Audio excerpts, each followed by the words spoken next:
Before humans ruled the earth, power belonged to gods and titans. Among the titans, Prometheus was known not for strength but foresight. His brother Epimetheus possessed kindness but rarely considered tomorrow. Above them ruled Zeus, newly victorious and fiercely protective of authority. Most titans had opposed Zeus, but Prometheus had chosen a different path. His intelligence helped the Olympians win their war against the older gods. Yet Prometheus became fascinated by the quiet earth beneath Olympus. So Prometheus began a new being from river clay. One figure became many until a silent people covered the shore.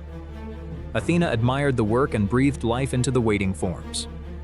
The clay figures opened their eyes and saw the world for the first time. But compared with animals, humanity seemed painfully unprepared. Birds had wings, beasts had fur, and predators carried natural weapons. Epimetheus had already distributed every useful gift among the animals. When humanity's turn arrived, nothing remained except fragile bodies and fear. Prometheus saw them tremble beneath darkness and felt responsible for their survival. He taught them to build shelters from stone, wood, and woven grass. He showed them how sharp stones could become knives and tools. He explained the stars, seasons, numbers, and patterns of time. He taught them to plant seeds instead of wandering endlessly for food. Slowly, human settlements appeared where only wilderness had existed before. Yet one missing power kept every achievement weak and temporary. Prometheus watched lightning create fire and understood what humanity truly needed. To Prometheus, fire was not destruction, it was possibility. With fire, humans cook, warm themselves, and transform materials. But Zeus saw human progress as a threat to divine control. He ordered Prometheus to settle how sacrifices would be divided forever. At Mecon, an ox was prepared for the first sacred division. Prometheus placed nourishing meat beneath the animal's plain stomach lining. He covered useless bones with bright fat, making them appear valuable. Zeus selected the beautiful portion. Certain appearance revealed the better gift. When the fat melted, white bones exposed Prometheus's deliberate deception. Zeus considered the trick an attack upon his judgment and authority. Prometheus refused to apologize for protecting the weaker side. In punishment, Zeus removed fire from humanity and hid it on Olympus. Across the earth, hearths darkened and winter returned with deadly force. Food spoiled, tools broke, and darkness reclaimed every settlement. The youngest and oldest suffered first beneath Zeus's punishment. Prometheus understood that obedience now meant watching his creations disappear.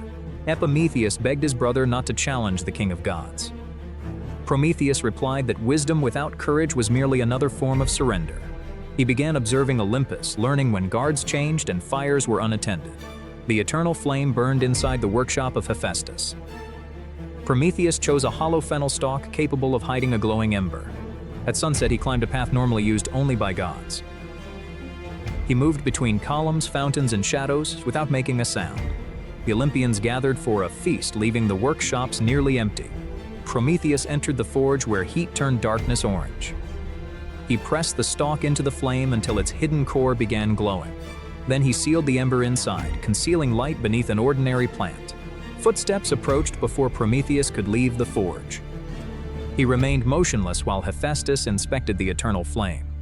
A single spark escaped, nearly revealing the theft beneath his cloak. A distant call drew the smith away before he noticed anything missing. Prometheus crossed Olympus faster, knowing delay now increased every danger. He passed the final gate while thunder gathered above the palace. Inside the hollow stalk, a stolen sunrise traveled toward humanity. The people gathered when Prometheus returned from the mountain. He placed the hidden ember among dry grass and carefully breathed. Flame rose again, brighter, because everyone understood what had been risked.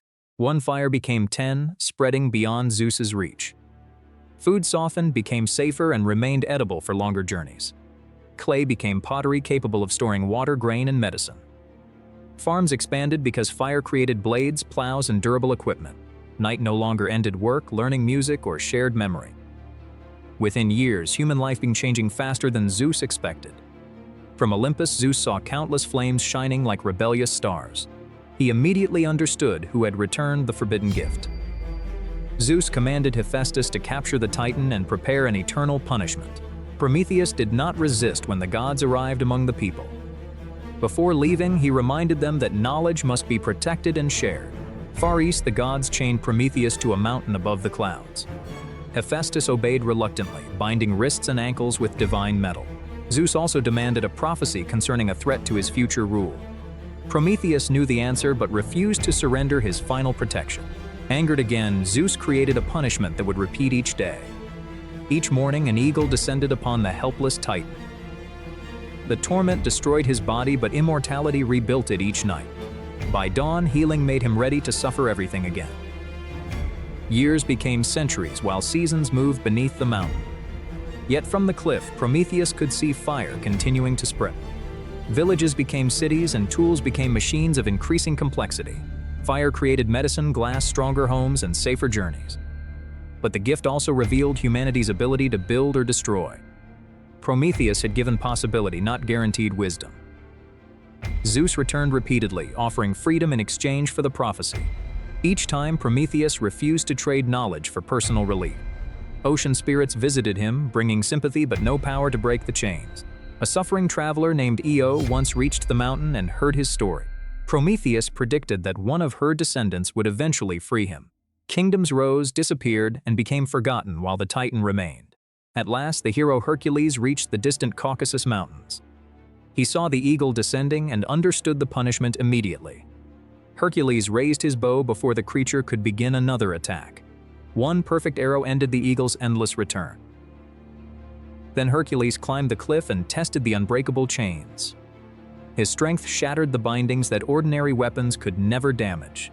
For the first time in ages, Prometheus stood without bronze around him. Zeus appeared, unwilling to let the punishment end without condition. Another immortal, Chiron, surrendered his immortality to satisfy divine law. Prometheus also wore a ring containing stone from the mountain. Thus he remained symbolically bound, although his body was finally free. Prometheus revealed the marriage Zeus must avoid to protect his throne. The warning prevented the birth of a child stronger than Zeus. After centuries of suffering, Prometheus returned to the world he had changed. People remembered him whenever they gathered around controlled flame. Every craft carrying knowledge became part of his stolen gift. He valued teaching most because knowledge survives only when passed forward. Fire became more than heat, it became a symbol of thought itself. Curiosity spread because darkness no longer controlled every waking hour. Prometheus's gift demanded responsibility equal to its power. Zeus had feared human power, while Prometheus feared human helplessness. Their conflict became a question every civilization would face again. Was obedience more important than protecting those unable to protect themselves? Prometheus believed power became worthy only when shared with purpose.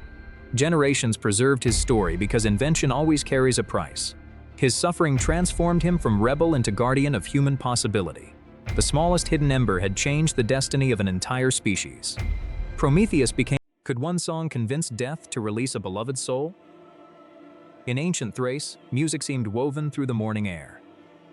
Orpheus was Thrace's greatest musician, captivating every crowd that listened. His golden lyre transformed simple sounds into something almost magical. Wild animals gathered peacefully whenever Orpheus played among the trees. Even ancient trees leaned closer, drawn toward every glowing note. Angry warriors lowered their weapons when his melody reached them. Then Orpheus met Eurydice, whose presence changed every future song. They exchanged shy smiles beside a river glowing at sunset. Beneath an olive tree, he played gentle music for Eurydice. Soon they married, believing happiness had finally chosen them both. During their wedding, a sacred flame suddenly weakened and died. Days later, a dark waited beneath flowers by riverside. Eurydice wandered through the meadow while Orpheus prepared another song. The hidden snake struck quickly, changing their world forever afterward. Before help arrived, the poison stole her strength and breath.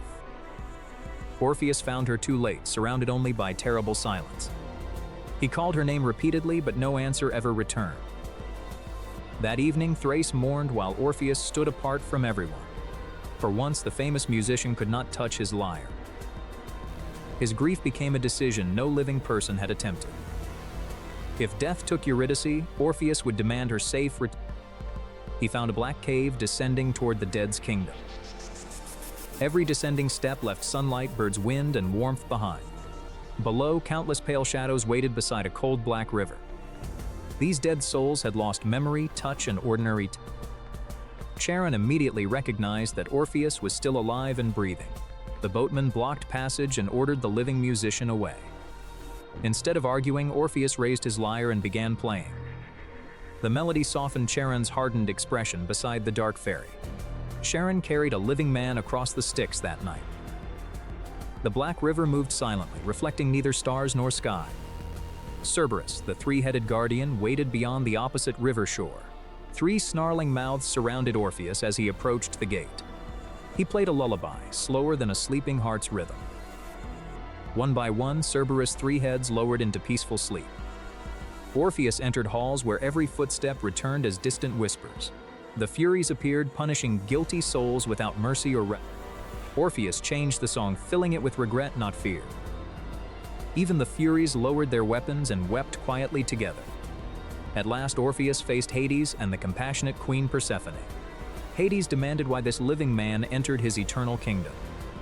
Orpheus offered no threats, he simply began his greatest song. The song recalled his first meeting with Eurydice beside water.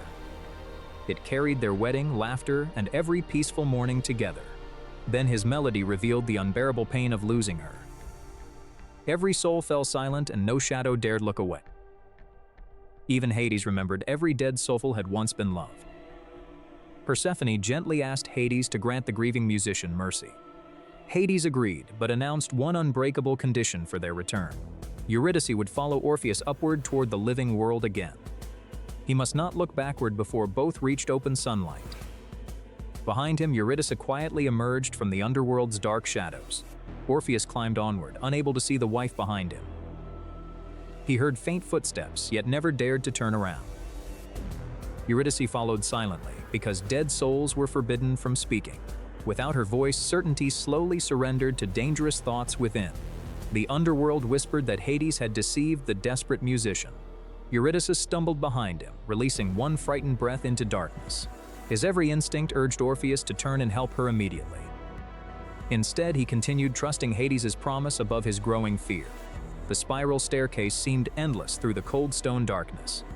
His weakening torch left only one red spark glowing nearby. Water echoed like footsteps, making every sound impossible to trust. Suddenly, every footstep behind Orpheus vanished into the darkness completely. Fear struck harder than Charon, Cerberus, or the Furies combined. Still facing forward, Orpheus softly whispered Eurydice's name into darkness. No answer came because the dead remained forbidden to speak. He wondered whether the gods had created one cruel illusion. Every whisper tempted him to confirm what love desperately needed. He gripped his lyre and continued upward without looking back. Finally, a thin line of daylight appeared beyond the passage. Fresh wind touched him, carrying scents of grass and rain. Eurydice remained behind, still surrounded by the underworld's deep shadow. Orpheus could not know how far she remained behind him. One careful step carried him fully into the living world. Warm sunlight touched his face, overwhelming every warning he remembered. Believing the trial finished, Orpheus turned to welcome Eurydice home. She still stood inside, reaching desperately toward the sunlight outside. For one heartbeat, their eyes met across the fatal threshold. Eurydice understood first. Hades' condition had already been broken forever. Darkness pulled her backward faster than Orpheus could reach her. Her fingers vanished, then her face, then every remaining light. Orpheus screamed her name as darkness swallowed Eurydice once more. He rushed back into the cave, desperate to repeat everything. Charon refused, keeping the distant fairy beyond Orpheus's reach forever. Cerberus guarded the closed gate, no longer calmed by music. Orpheus played desperately, yet the sealed gates never opened again. Death granted one exception and would never grant another chance. For 7 days, he refused food, sleep, and sunlight completely. At last, Orpheus returned alone beneath a gray, rainy sky. Animals followed silently, while even ancient trees seemed to mourn. He abandoned weddings, feasts, victories, and every royal celebration thereafter.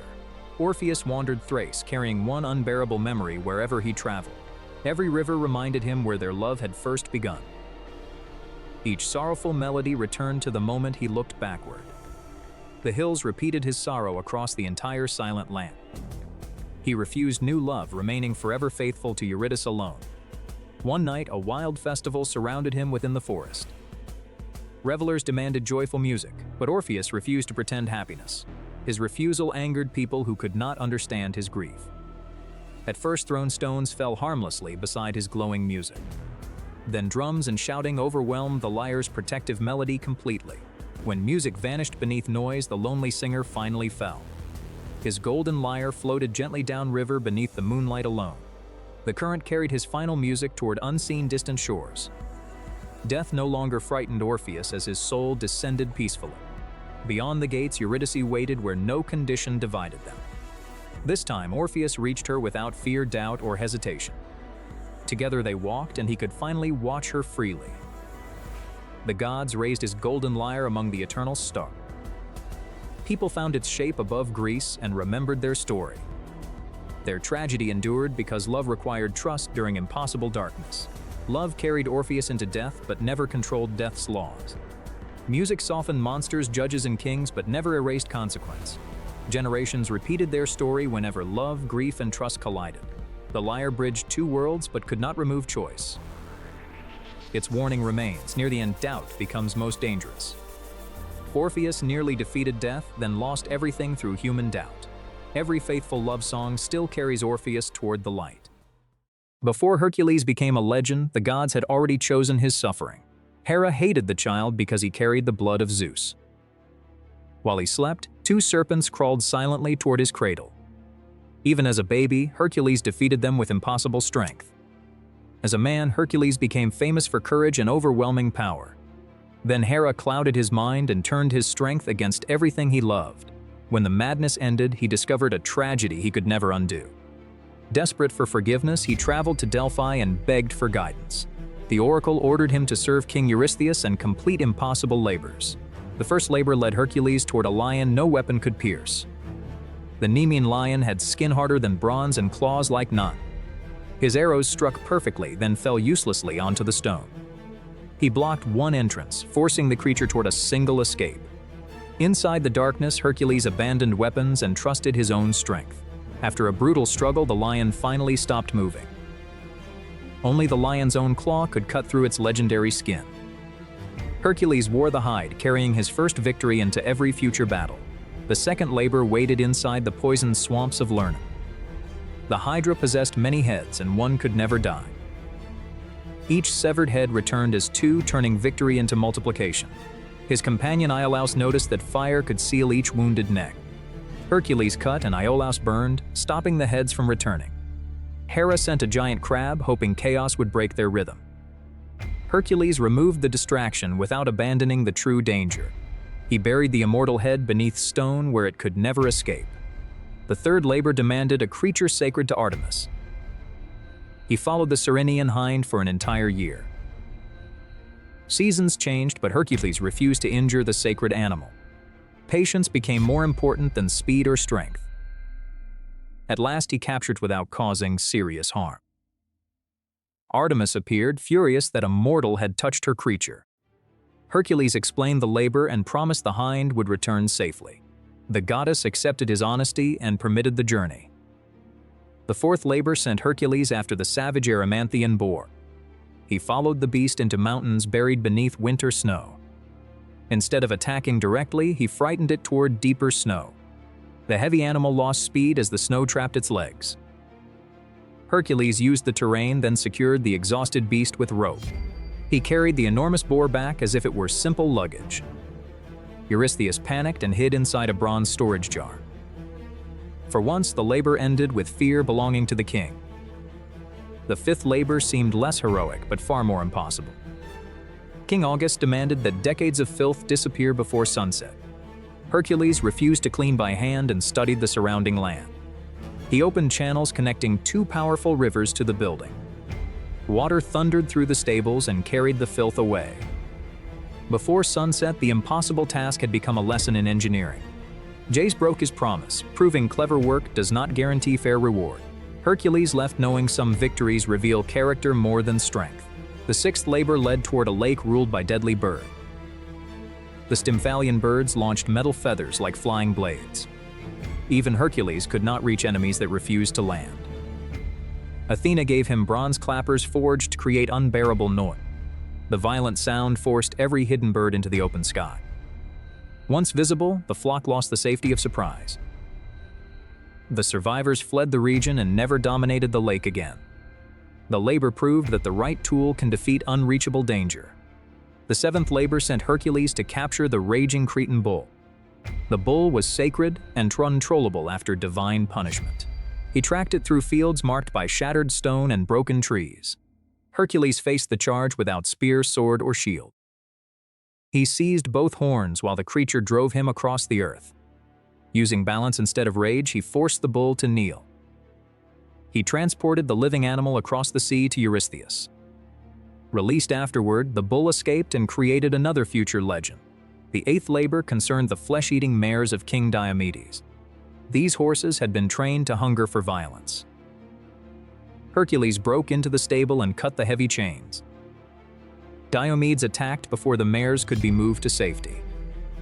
Hercules defeated the cruel king who had created their unnatural hunger. Without their master, the horses slowly returned to ordinary behavior. He delivered them alive, proving monsters are sometimes made, not born. The mares eventually lived quietly, far from the cruelty that shaped them. The ninth labor required the war belt of Queen Hippolyta. Hippolyta welcomed Hercules and listened carefully to his request. Impressed by his honesty, she agreed to give him the belt. Hera spread a lie that Hercules intended to abduct their queen. The peaceful meeting shattered as armed Amazons surrounded the shore. Hercules fought through confusion, never understanding who had started it. By the time truth emerged, trust had already been destroyed. He gained the belt, but the labor felt nothing like victory. The 10th labor demanded the red cattle of giant Geryon. The journey crossed a desert where even the sun seemed hostile. Helios admired his courage and lent him a golden vessel. Hercules crossed the ocean inside shaped for a god. At Erythea, the two-headed dog Orthrus attacked first. He defeated the Guardians before Geryon arrived in full armor. One arrow ended the giant's advantage before the battle could surround him. He gathered the herd and began the longest return of any labor. The 11th labor sought golden apples hidden beyond the known world. He captured the shape-changing Nereus and demanded the garden's location. Near the garden, Hercules found Atlas carrying the weight of the sky. He offered to bear the heavens while Atlas collected the fruit. The sky pressed downward with a weight no mountain could explain. Atlas returned, then announced he would never carry the burden again. Hercules agreed, then Ralxus had one moment to adjust his lion skin. When Atlas lifted the sky, Hercules took the apples and departed. The final labor required Hercules to bring Cerberus from the underworld. Hades allowed the attempt only if Hercules used no weapon. Cerberus attacked with 3 jaws and strength born from death.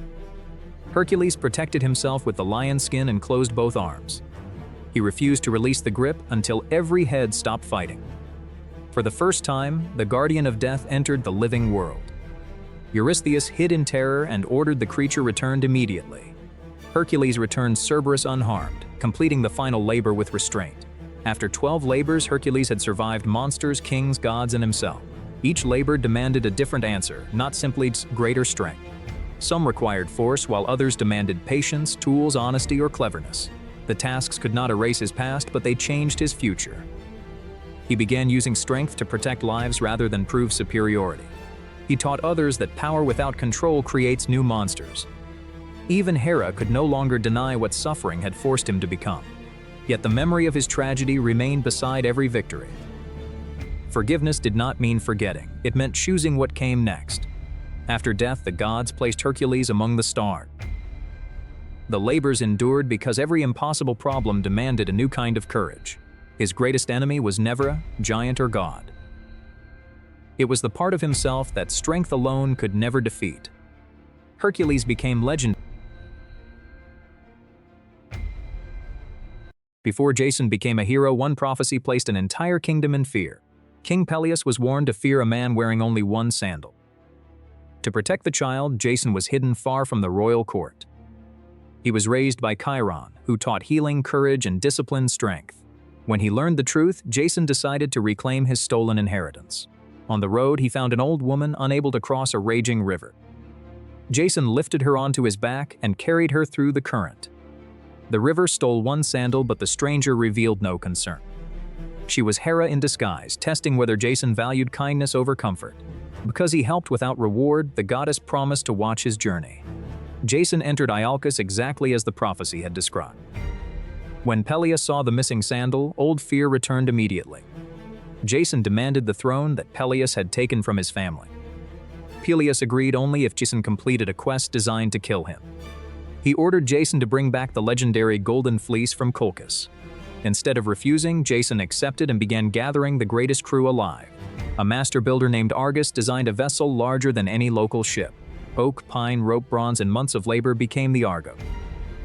Athena added a sacred beam that could warn the crew of danger. Heracles joined the voyage, bringing strength unmatched by any ordinary warrior. Orpheus came too, carrying music powerful enough to command frightened hearts. Atalanta arrived with speed, sharp judgment, and perfect aim. Castor and Pollux joined, famous for combat, sailing, and loyalty. Jason reminded them that no single hero could survive the journey alone. The Argo left Iolcus beneath a sky filled with hope and uncertainty. Orpheus used music to keep 50 oars moving's one body. The speaking timber warned Jason whenever hidden reefs waited ahead. Enormous earthborn warriors rose from the cliffs and surrounded the beach. Jason ordered the crew to remain together instead of chasing separate enemies. Atalanta struck weakened supports above the charging giants. The falling stones delayed the attackers without trapping the heroes ashore. The crew escaped because coordination defeated strength they could not match. On another coast, they found blind King Phineus tormented by harpies. 2 Argonauts with winged feet pursued the harpies through the sky. They chased the creatures beyond the horizon and freed the starving king. In return, Phineus revealed the secret of the deadly clashing rock. These mountains collided repeatedly, crushing every vessel between them. He told Jason to release a dove before risking the Argo.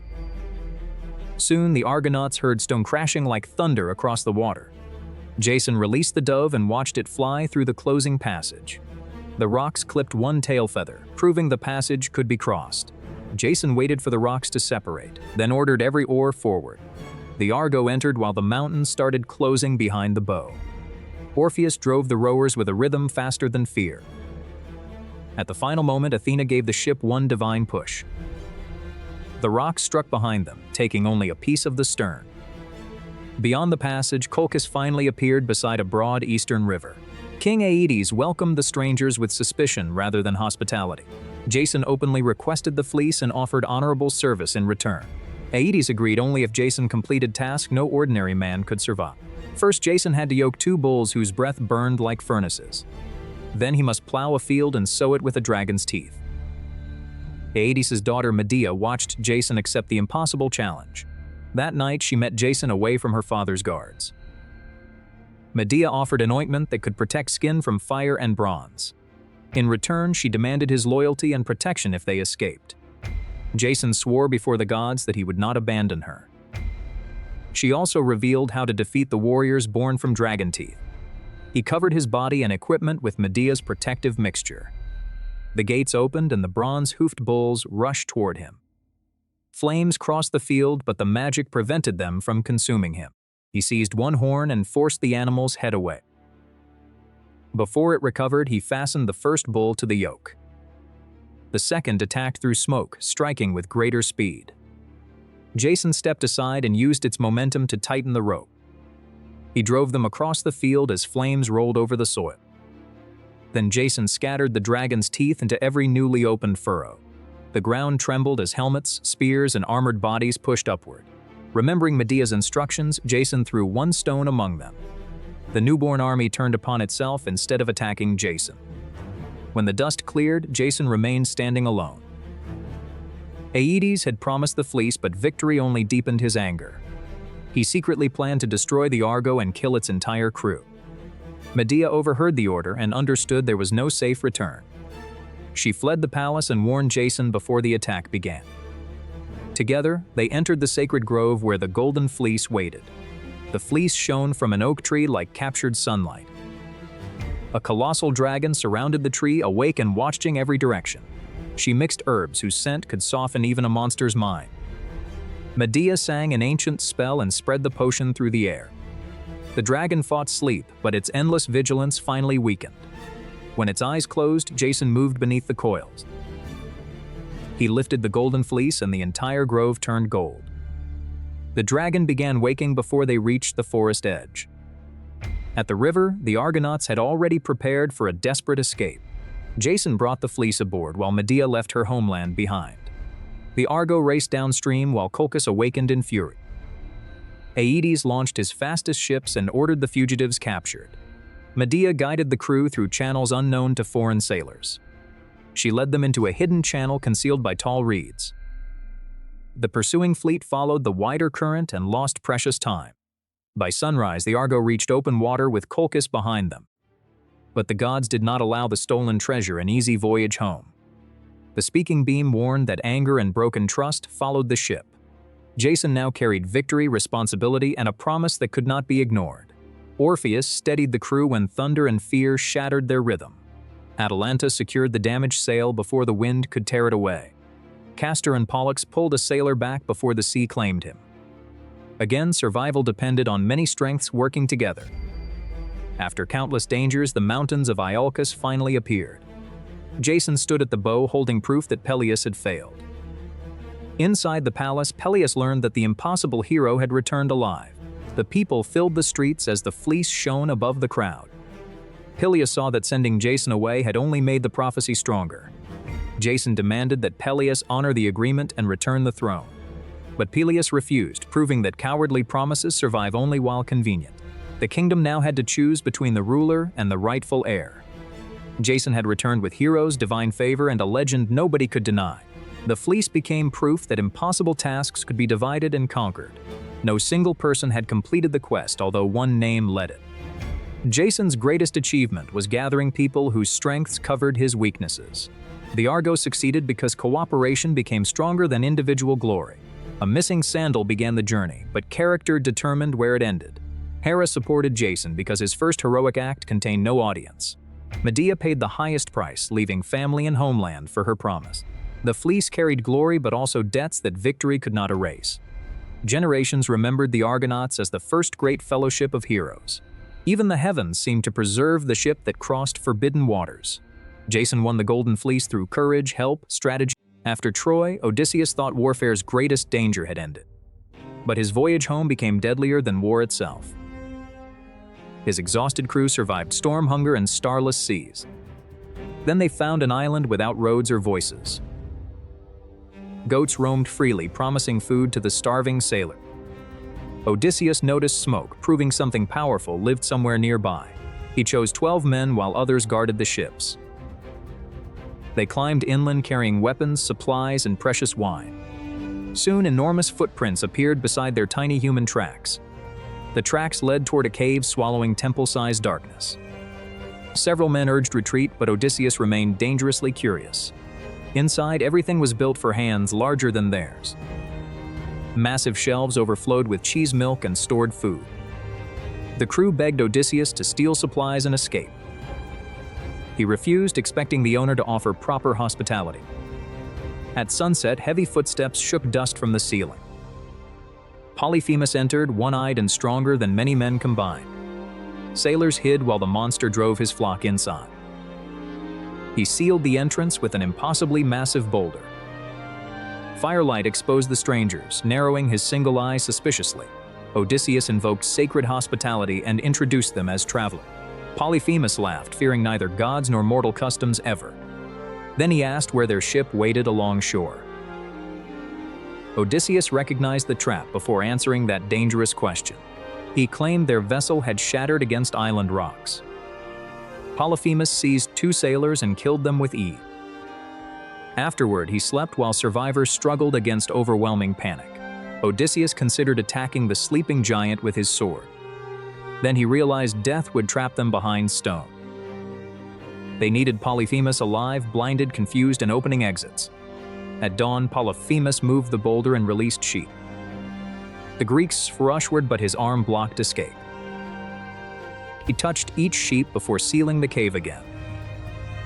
Darkness returned, leaving one day to invent survival somehow. Odysseus discovered an enormous olive wood club near the wall. Together, they cut one section and shaped a stake. They sharpened one end until it resembled a spear.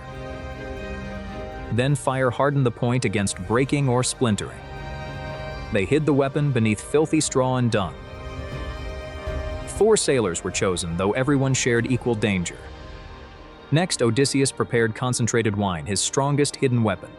1 cup normally required 20 cups of water beforehand. At sunset, Polyphemus returned and sealed them inside again.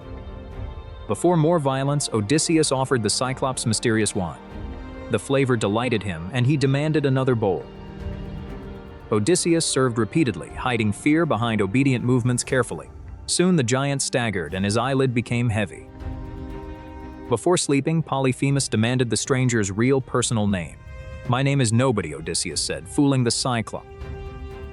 Polyphemus promised to eat nobody last as generous hospitality. Moments later, the monster collapsed, snoring loudly like thunder. Odysseus signaled, and chosen sailors uncovered their hidden stake. They heated the point until olive wood glowed within flames. Then they approached the sleeping eye with measured silence. Odysseus aimed carefully while others prepared to strike together. Together they blinded the eye, controlling their stone prison. Polyphemus awoke roaring strongly enough to shake the mountain. Blinded and furious, he swept enormous hands throughout darkness. The Greeks scattered into cracks too narrow for fingers. His cries summoned neighboring Cyclopes across the moonlit island. From outside, they asked who attacked him during night. Polyphemus screamed nobody was killing him through deceptive trickery. The others assumed illness and left him suffering alone. The false name transformed his warning into meaningless nonsense. But dawn arrived, and Polyphemus still guarded the exit. He opened the cave, then blocked the doorway himself. Again, he felt every sheep's back before release carefully. Odysseus studied the flock and found their final shelter. They quietly tied the animals into groups of 3. Each sailor fastened beneath the middle sheep's thick belly. Odysseus selected Polyphemus's largest and most treasured ram carefully. He clung underneath, trusting strength and the ram's patience. The first sheep approached while every hidden sailor froze. Polyphemus checked their backs, never touching shadows underneath them. One by one, the prisoners passed beneath his hands. Finally, the largest ram stopped beside its injured master. Polyphemus wondered why his favorite ram departed last today. Only thick wool separated Odysseus from his searching hand. Then the ram carried Odysseus into bright open sunlight. They drove the flock toward shore for needed supplies. The waiting crew rejoiced when survivors finally returned safely. They loaded sheep quickly while Polyphemus searched nearby hills. Oars struck water, pulling them beyond his enormous reach. Polyphemus reached shore, following sounds from the escaping ship. He tore up a boulder and aimed toward voices. The stone landed behind, pushing their ship dangerously backward. The crew begged Odysseus remain silent until reaching safety. But pride overcame caution, and Odysseus shouted toward Polyphemus. He declared a warrior, not coward, had blinded him. His sailors pleaded that he reveal nothing more whatsoever. Odysseus ignored them, announcing name, homeland, and father proudly. Polyphemus remembered prophecy naming the man who blinded him. He raised his face and called upon Father Poseidon. He begged Poseidon prevent Odysseus from ever reaching home. If home remained possible, make the journey painfully long. Then Polyphemus hurled one final stone toward his voice. It struck ahead, and waves drove the ship outward. The island vanished, but its curse crossed the water. Odysseus knew intelligence saved them, while pride endangered everyone. Strength alone would have trapped the Greeks behind stone. Direct battle would transform courage into useless, deadly sacrifice. The wine weakened Polyphemus without exposing their secret strategy. The name nobody prevented help when Polyphemus called desperately. The sheep transformed careful searching into an escape route. But boasting transformed perfect victory into divine hostility afterward. Poseidon's anger followed Odysseus through every remaining voyage chapter. More monsters, storms, temptations, and losses blocked homeward passage. In Ithaca, Penelope waited without knowing Poseidon's terrible curse. Telemachus grew older while each year erased hopeful certainty. Odysseus watched stars, believing intelligence could guide him home. But the sea belonged to a god knowing him. Generations repeated this story because danger extended beyond monsters. Odysseus contained both patient strategist and reckless victor within. His greatest gift saved lives, weakness prolonged their suffering. Polyphemus lost sight. Odysseus briefly lost necessary restraint himself. The ram remained, silently witnessing their impossible escape afterward. The cave preserved evidence of strategy built under terror. Waves erased footprints, but they never erased Poseidon's curse. Odysseus defeated strength by thinking differently from his enemy. Yet his true ordeal began when pride revealed identity. On the island of Crete beneath a golden sunrise, a new tragedy quietly began. Hidden inside the palace, where freedom felt more distant than the horizon, one was Daedalus, the brilliant inventor who had built wonders for kings. The other was his son, Icarus, and hungry for the world outside. Their prison was not a cell of iron, but a high stone workshop under watch. Icarus stared through a narrow window and watched birds drift freely across the sea. Daedalus understood a cruel truth: King Minos would never let them leave alive. The king had once praised Daedalus when it knew too many secrets. After the labyrinth and its horrors, Daedalus himself proved his own genius. Night after night, father and sat in silence, listening to the sea they could not. Icarus could not bear it much longer, youth captivity into a fire inside the chest. There must be a way out, he insisted, refusing to believe that stone walls had won. Daedalus said nothing at first, but his eyes followed the birds beyond the tower. Birds crossed the sky without permission, without maps, and without fear. Then the answer arrived, not through strength, but through observation. If the sea was guarded and the roads were sealed, then only the sky remained. Icarus watched his father gather feathers and felt hope flicker for the first time. Daedalus sorted the feathers carefully, to the smallest, like pieces of a puzzle. He melted wax over a tiny flame and prepared to shape a miracle. String, wood, and wax came the bones of something impossible. Side by side, father and son worked in secrecy, building hope feather by feather. The king's guards remained careless, never imagining escape could come from above. Slowly, two enormous wings began to take shape across the dusty workshop. To Icarus, they looked less like tools and more like a dream taking form. But Daedalus knew dreams were delicate, and mistakes in the sky would not be forgiven. He built straps to hold the wings firmly to the shoulders and arms.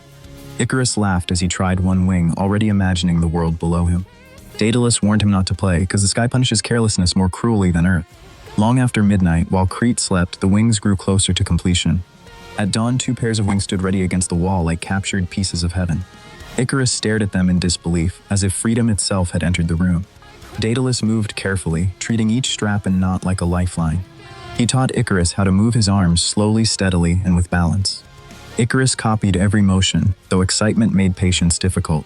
Then came the warning that would decide everything.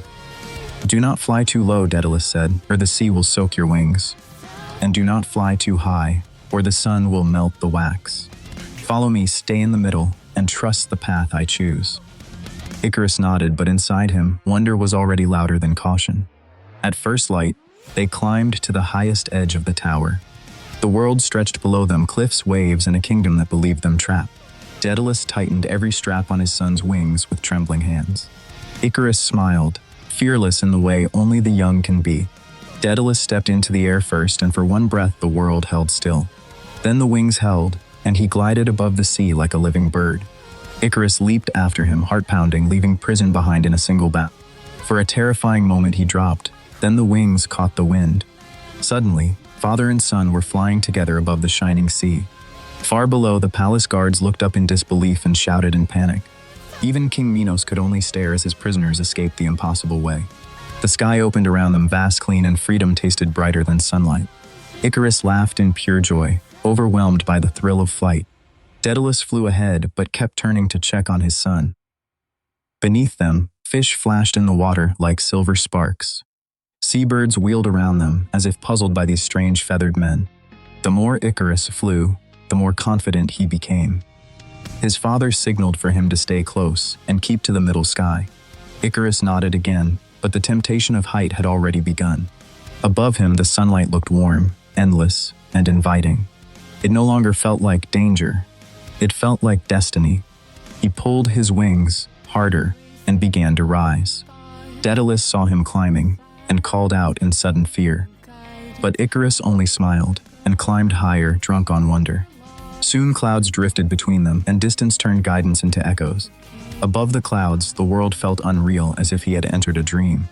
Then the wax began to shine strangely under the growing heat. One feather slipped loose and spun into the air. Icarus looked back, surprised, but still did not understand. Then another feather fell, and then another. And far below, Daedalus shouted for him to descend immediately. Panic arrived too late, and Icarus beat his wings harder. The sun answered with silence as warm wax dripped from the feathers. The beautiful wings began to collapse under him. In one awful moment, joy turned into terror. Icarus fell through the sky, surrounded by the feathers of his broken dream. Daedalus plunged after him, reaching through empty air. The sea rushed upward, cold and merciless beneath the falling boy. Feathers spiraled around him like pieces of a promise undone. For an instant, his face held fierce shock and the last fading light of wonder. Then Icarus struck the sea, and the sky went silent. Daedalus circled desperately above the waves, calling his son's name. Only feathers floated back to him, rocking gently on the water. At last he landed on a barren shore, carrying grief heavier than stone. The inventor who had conquered the sky now knelt helpless before the sea. Sunset painted the waves gold, but no beauty could soften the loss. Daedalus gathered the scattered feathers as if he could gather time itself. He honored the place where the sea had taken Icarus from him. In later years, people would remember those waters by the name of Icarus. Daedalus continued onward alone, carrying broken wings and a broken heart. Yet memory stayed alive, the laughter, hope, the impossible first flight. He remembered the lessons, the warnings, and the love behind every word. The sun had not been evil, it had merely remained what it always was. The danger had come from a different force, the hunger to rise beyond wisdom. Icarus wanted more than escape. He wanted greatness, wonder, and the impossible. That is why his fall still haunts the world, because it began with a dream. Daedalus gazed across the horizon and understood that genius cannot protect every heart. Between the sea below and the sun above, survival had always lived in balance. But ordinary choices often preserve extraordinary lives. The broken wings remain proof that brilliance without restraint can become tragedy. Soon the tale spread from shore to shore, told by sailors, traders, and poets. They spoke of the boy who flew higher than any mortal should. Some remembered his courage more than his mistake. Others remembered the warning he ignored and the price he paid. But everyone remembered the image of a feather drifting beneath the sun. Daedalus lived on, but the sky would never feel the same again. Every bright morning carried both triumph and sorrow in equal measure. For every parent, the story carried another pain the moment guidance is no longer enough. For every young dreamer, it carried a challenge to chase wonder without abandoning wisdom. Even now, the sea seems to whisper his name when the wind grows quiet. Some say the sky still remembers the shape of his flight. He flew too close to the sun, but also closer to immortality through story. His journey lasted only moments, yet its lesson survived for centuries.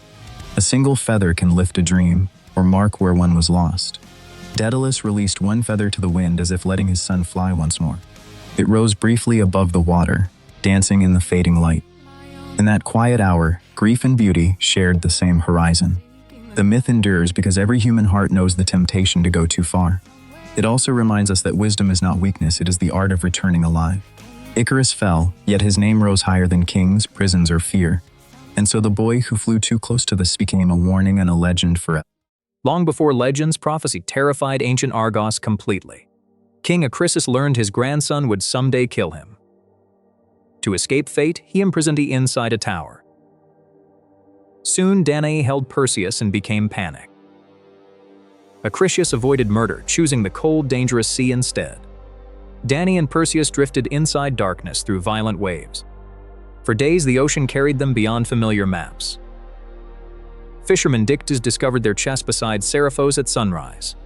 Perseus grew among fishermen, learning strength without royal privilege. He became brave, loyal, and quick to defend others. Polydex desired Danae and quietly hated her protective son. The king cleverly hid a deadly challenge inside celebration. Mockery pushed young Perseus toward one reckless, proud promise. Perseus vowed to return, carrying Medusa's deadly severed head. One direct glance from Medusa could petrify living victims. Polydex accepted, convinced this impossible quest would kill Perseus. Perseus had courage, but courage alone could never succeed. Hermes appeared beside the restless sea in silver light. Athena joined him, bringing wisdom and disciplined warfare skills. Athena presented Perseus a brilliantly polished bronze reflective shield. He would fight through reflections, never meeting Medusa's gaze. Hermes offered a curved blade capable of cutting immortals. First, Perseus needed to locate the mysterious ancient Grae. 3 ancient Grae sisters shared one glowing eye together. Perseus waited until none of the sisters could see. Then he seized their eye between two waiting hands. He withheld their sight until they revealed the path. Finally, they described a hidden valley beyond northern mountains. Beyond icy peaks, Perseus discovered a secret green valley. The nymphs welcomed him, already understanding his dangerous purpose. They gave Perseus wing sandals for traveling through air. They offered Hades' helmet, making its wearer completely invisible. Finally, a magical bag could safely contain Medusa's head. Perseus practiced flying low before trusting the open sky. He tested invisibility until even nymphs lost sight completely. Athena warned preparation separates true bravery from reckless suicide. At dawn, Perseus flew westward following the gods' directions. A jagged island emerged beneath thick and threatening fog. Its shore held statues that once were living men. 3 Gorgon sisters slept inside ruins, only Medusa mortal. Even sleeping, Medusa's twisted and tasted the air. Perseus lowered the helmet and vanished across temple stones. He moved slowly because sound could reveal invisible footsteps. His eyes remained fixed upon the shield's reversed reflection. One serpent sensed warmth where no visible body stood. Perseus stopped breathing, becoming still among surrounding statues silently. With each step, Medusa's reflection grew increasingly larger nearby. Then one golden eye opened inside the shield's reflection. Medusa awoke, but invisibility still concealed the approaching hero. Perseus circled silently, refusing every instinct to look directly. Her gaze swept the chamber, petrifying anything moving nearby. When Medusa turned, Perseus entered the final striking range. Watching only reflections, Perseus swung one decisive curved arc. The blow ended Medusa, but her deadly power remained. From that impossible moment, winged Pegasus suddenly appeared alive. Perseus guided Medusa's head safely inside the magical bag. Her immortal sisters awakened, screaming across the entire island. Still invisible, Perseus fled while claws struck empty space. Winged sandals lifted him upward through the shattered roof. The Gorgons followed, guided by scent, sound, and grief. Perseus flew between cliffs, letting fog conceal his direction. He dropped stones below, creating false splashes across water. The sisters attacked splashes while Perseus climbed above clouds. Only after escaping completely did Perseus remove the helmet. On distant shores, Perseus encountered Atlas guarding golden fruit. Atlas feared prophecy and denied the exhausted hero shelter. Insultius offered proud Atlas one final clear warning. When Atlas attacked, Medusa's gaze turned him into stone. Perseus crossed violent storms toward the kingdom of Ethiopia. There, Andromeda stood chained beside the raging coastal sea. Her kingdom had offered Andromeda to a terrible monster. Her mother's pride offended sea gods, bringing terrible punishment. Now a sea creature rose to claim the princess. Perseus could flee, but heroism rejected the easiest path. He cut Andromeda's chains and ordered her upward immediately. Then Perseus launched forward as the monster broke through. The creature snapped, throwing enormous walls of water skyward. Perseus attacked overhead, but armor deflected his blade harmlessly. Its sweeping tail shattered stone where Perseus had hovered. Realizing strength failed, Perseus reached for Medusa's final weapon. Behind his shield, Perseus carefully opened the dangerous bag. The monster looked once, then hardened completely into stone. Its stone body crashed down, ending Ethiopia's terror forever. Andromeda saw a warrior who courageously chose to. The grateful kingdom welcomed Perseus as savior and guest. Afterward, Andromeda joined Perseus on his journey towards Seriphos. Across the sea, Perseus carried victory, love, and danger. Meanwhile, Polydectes became crueler, forcing Danae into hiding. Dictys protected Danae while soldiers surrounded the sacred sanctuary. Perseus entered the palace before anyone believed he survived. Polydectes laughed and demanded proof of the promised gift. Perseus warned innocents to turn away in close eyes. The arrogant king and followers refused, expecting empty bluff. Medusa's gaze crossed the hall, turning cruelty into stone. Within moments, the tyrant's power ended without further violence. Danae embraced Perseus, finally safe from her relentless persecutor. Perseus crowned Dictys, rewarding the fishermen who saved them. He returned divine tools, keeping only what wisdom permitted. Perseus offered Medusa's head to Athena inside her temple. Athena placed the terrifying face upon her protective shield. Perseus traveled toward Argos, unaware prophecy still waited there. Acrisius heard Perseus lived and fled before his arrival. Later, Perseus joined peaceful games in a neighboring kingdom. He threw the discus skillfully, intending harm to nobody. Sudden wind carried it toward an unknown elderly spectator. The spectator was Acrisius, fulfilling prophecy through tragic accident. Perseus mourned the grandfather who spent life escaping fate. Burdened by grief, he used Argos' tragedy-born throne completely. Instead, Perseus founded Mycenae beyond the reach of fear. With Andromeda, he built a family-shaping heroic legend. His greatest victories came through preparation, wisdom, and restraint. He survived Medusa by knowing when never to look. He escaped Gorgons because he practiced before trusting magic. He controlled Medusa's power by respecting its lasting danger. He became heroic by risking everything for a stranger. Medusa's victims warned against fear, arrogance, and careless sight. The heavens preserved Perseus and companions within eternal constellations. Perseus, Andromeda, and Pegasus became stars together forever. The abandoned child became a hero defeating impossible dangers. His legend endured because true courage always begins wisely. Some places allow one mistake, then never offer a return. Deep beneath ancient Crete, cold corridors swallowed every sound. One sandal was missing and red thread lay beside him. His fading torch made the surrounding darkness feel even deeper. Then two crimson eyes slowly opened beyond the distant archway. Heavy hooves struck stone, growing louder with every breath. The traveler rose and ran through identical twisting corridors. This was no ordinary maze built for careless visitors. It was the labyrinth beneath the great palace of Knossos. Daedalus created it under the command of King Minos. Inside, every passage seemed to move behind the trapped traveler. At its center lived the Minotaur, half man, half bull. Its strength was terrible, and its hunger never truly ended. For years, young Athenians entered the maze as unwilling sacrifices. Their families watched helplessly, because nobody had ever returned. Then Prince Theseus stepped forward and challenged the ancient terror. He promised to enter willingly and destroy the Minotaur forever. His father begged him to stay, but Theseus refused. Wearing a red cloak, he sailed across the Aegean Sea. At Crete, he faced the labyrinth's enormous black entrance. That night, Princess Ariadne secretly came to meet him. She placed a coil of red thread in his hands. "Bind it at the entrance," she whispered, "and never release it. Darkness may deceive you, but this thread remembers home." Theseus tied the thread tightly around a massive stone column. Inside a maze, one good knot can preserve a life. He tested it twice before crossing the first shadowed doorway. The thread unwound behind him, forming a narrow path of hope. But the labyrinth was designed to destroy both plans and courage. Sharp stones could catch the thread and cut it suddenly. So Theseus moved slowly, keeping it near the wall. He wrapped it around obstacles, preserving direction and steady tension. At each junction, he scratched arrows into the stone. Inside the labyrinth, even tiny tools could save him. When corridors looked identical, Theseus trusted more than sight. He felt the air and carefully watched his torch flame.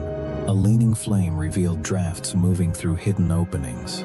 He tossed pebbles forward, testing pits and empty chambers. Sometimes he pressed his ear against the freezing walls. Echoes carried dripping water, falling stones, and distant breathing. Then a mighty roar shook dust. The Minotaur had caught the scent of a stranger. Theseus lowered his torch and hid behind a broken corner. Fighting inside that narrow corridor would mean certain death. The creature heard clearly, smelled fear, and shattered solid stone. To survive, Theseus would make the maze fight for him. He moved silently between pillars, ruins, and shadowed openings. Broken statues and black stains became landmarks in memory.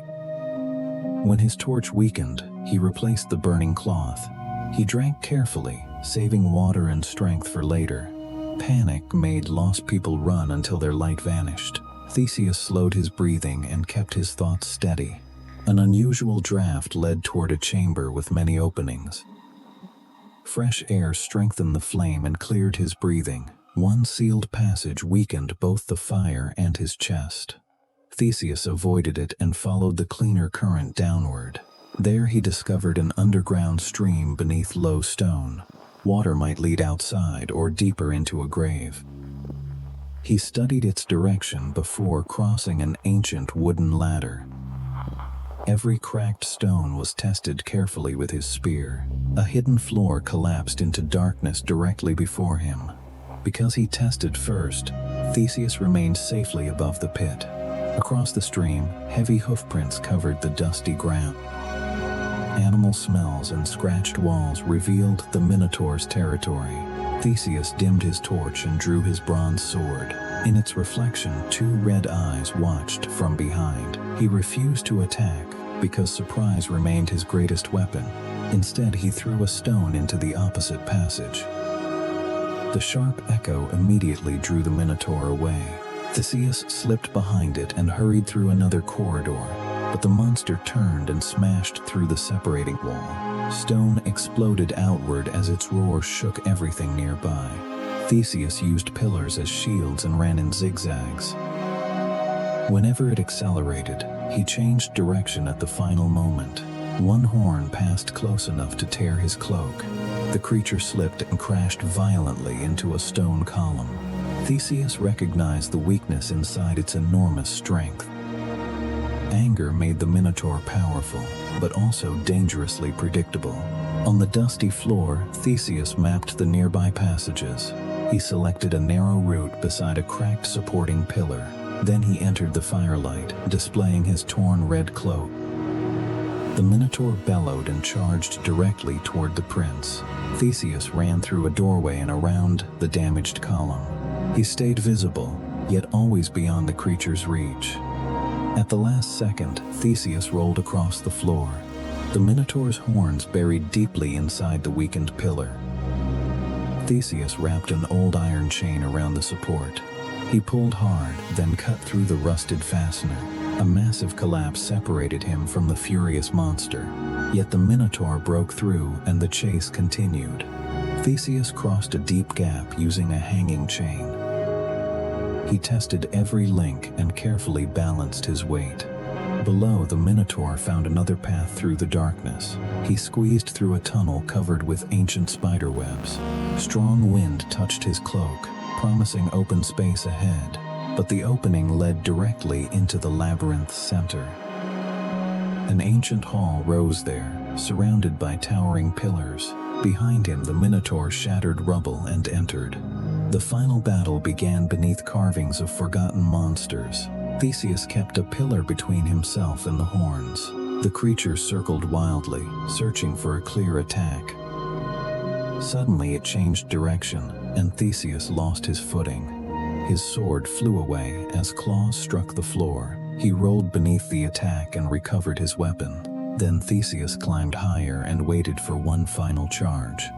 The Minotaur lowered its head and thundered toward him. Theseus leaped aside, and both horns pierced cracked stone. The trapped creature struggled, but the pillar held firm. Theseus climbed its back and tightened rope around its neck. Every violent movement pulled the rope tighter around it. Theseus struck beneath its shoulder with his remaining strength. One final roar crossed the maze, then disappeared forever. But victory meant nothing unless Theseus escaped the labyrinth. He found Ariadne's thread and patiently followed it backward. Moonlight finally appeared beyond the last broken doorway. The surviving Athenians followed the red line into freedom. Ariadne waited outside, holding the thread's glowing end. Theseus defeated the monster, but the thread defeated the maze. From that night, Ariadne's thread became an eternal symbol.